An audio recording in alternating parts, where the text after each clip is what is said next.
A maior obra de engenharia feita pelo ser humano, o navio Titanic, aquele que disseram que nunca ia afundar, que nem Deus poderia colocar ele abaixo da água, afundou na sua primeira viagem inaugural.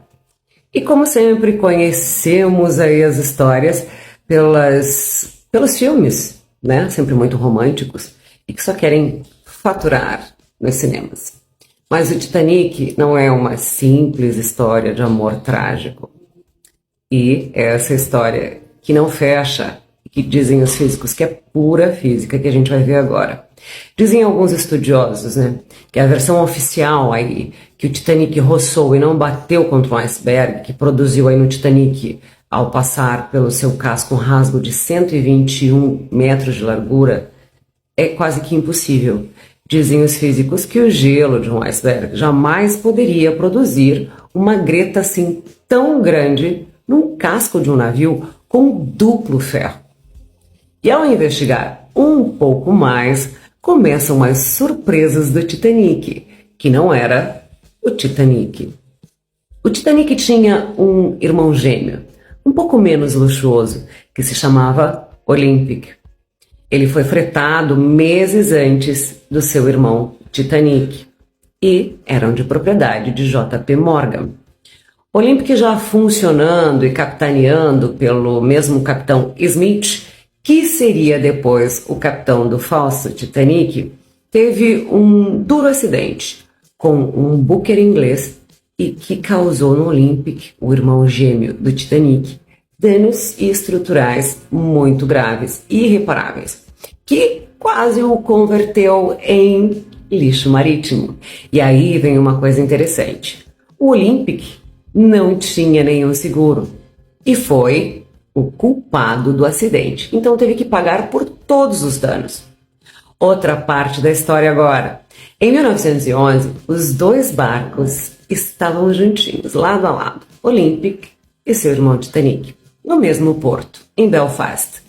E nesses meses que ficaram juntos, eles estiveram ali, paradinhos, e eles trocaram os nomes dos cascos dos navios, colocando assim uma quarta chaminé que não estava funcionando no Olympic. Aí decoraram, no Titanic, né? Decoraram o Olympic, que estava avariado para que parecesse o Titanic, que estava novinho em folha.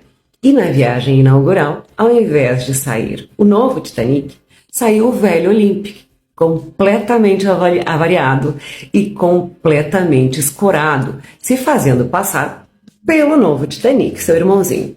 Mas dessa vez, J.P. Morgan foi mais inteligente.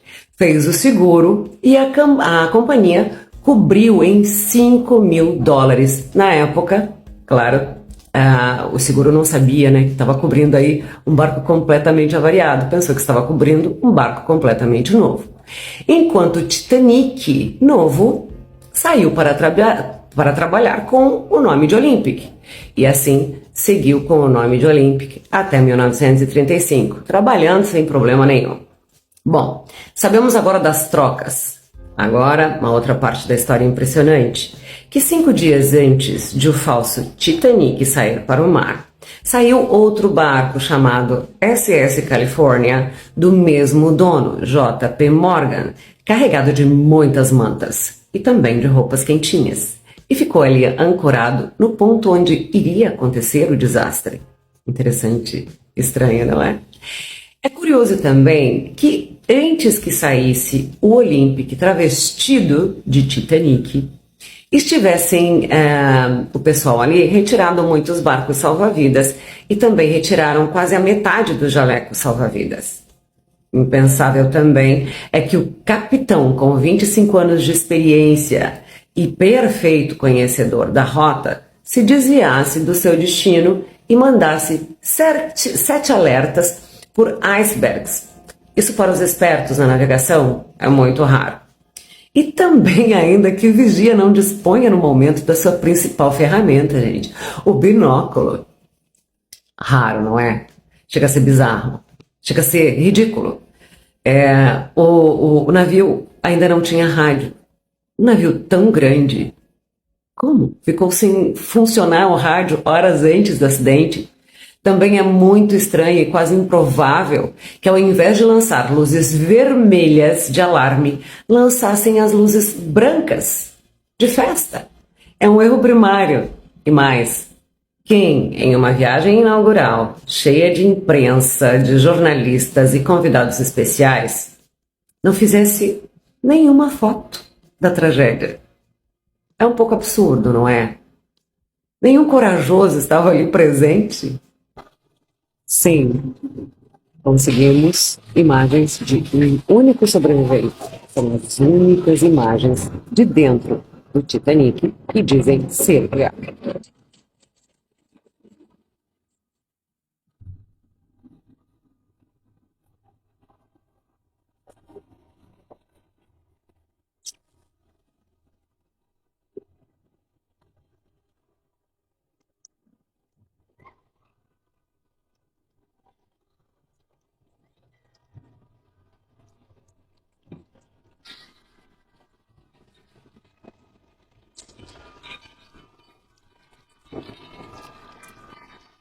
Bom, será que eles fizeram tudo isso para ganhar o seguro? Somente por isso? Pode. Mas também existem outras teorias que diz que ali ocorreria uma coisa muito mais sinistra e importante. Na verdade, J.P. Morgan e seus amigos queriam criar a Reserva Federal. Você sabe o que é a Reserva Federal? Onde a metade dos homens de negócio do momento, como as famílias Rockefeller, Rothschild, Morgan e outras, estavam a favor de fazer essa reserva. Mas outras famílias poderosas achavam que fazer essa reserva seria uma loucura e não queriam aceitar. Tinham muito poder. Agora fica interessante. Os que estavam a favor da reserva, e principalmente J.P. Morgan, o dono do Titanic, decidiu de última hora. Todas essas pessoas decidiram não viajar. J.P. Morgan e mais 50 amigos decidiram sair do barco. E alguns desses chegaram a deixar até suas maletas pessoais dentro do falso Titanic. E saíram dali, correndo. Casualmente, todos que estavam contra a formação da reserva desapareceram nesse fatídico acidente. Bem, no ano seguinte, em 1913, sem nenhum tipo de oposição, os banqueiros se reuniram e então criaram a tal Reserva Federal. E, surpreendentemente, no ano seguinte, em 1914, se deu início à Primeira Guerra Mundial, financiada dos dois lados pela Reserva Federal. Interessante, né? Então, chegamos agora em 1985, quando se encontra o Titanic a 3.000 metros de profundidade, que, por surpresa de todos, não tem essa brecha aberta de 120 metros, senão que tem muitos buracos feitos entre 1,50 m. E o pior, produzidos por muitas explosões de dentro para fora do navio. E as hélices do Titanic teriam o nome de Olympic. Bom, depois dessa história, você pode tirar aí o seu chapéuzinho de alumínio. Será que é conspiração? Será que realmente essa história aconteceu? Bom, por aqui você conheceu o outro lado da história do Titanic. Gostou? Tá certo então? Segue a gente para que daqui a pouco a gente coloque de novo o nosso chapéuzinho de alumínio e venha aqui conversar sobre outras teorias e algumas outras coisas da política e geopolítica no mundo. Beijo!